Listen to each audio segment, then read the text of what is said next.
All right, I want to get reaction to that big news here from the guy who is central to getting these tax cuts that the Trump administration wants to see become reality. Craig Smith, Swiss America Trading Corporation chairman. What he makes of Kevin Brady, the House Ways and Means chief, saying they're on.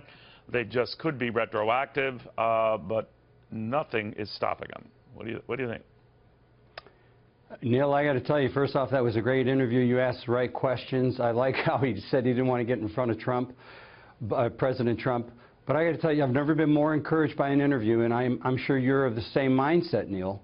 You have the man in the House Ways and Means Committee, in Chairman Brady, that will work with this president to bring forth what we just heard.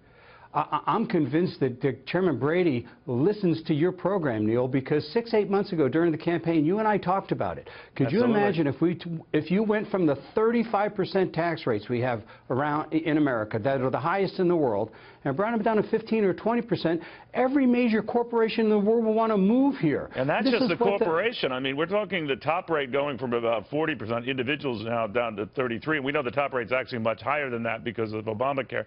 Then 33, 25, 12, all rates slashed. And now you know, they can go bicker back and forth with the Senate, what have you. But how doable is this, even with Republicans sort of having a run of the table? Let me tell you something. I think it's very doable because you can almost guarantee yourself that the Warren-Sanders wing of the socialist people of the Democratic Party are going to come out and say, this is tax cuts for the rich, this is trickle-down economics, which, by the way, there is no such thing as trickle-down economics. That's a phrase from the Democrats. It's called supply-side economics. Ask John F. Kennedy if it worked. Neil, he had an average of 5.5% GDP during his years in the office. Ask Ronald Reagan if supply-side economics work. It created 18 million jobs and 3.8% average growth during the terms, and many of those years were much higher. How do you think Wall Street responds then to all this, Craig?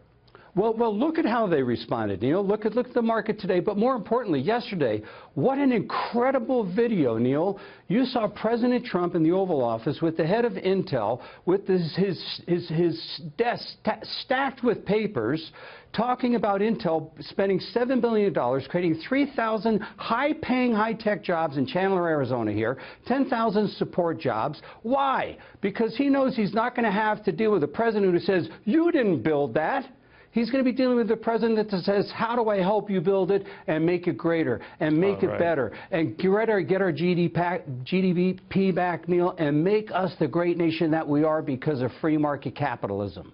Craig Smith, I want to thank you very, very much. And to Craig's point, stocks are off to the races today, largely on indications that now they seem to be on the same page.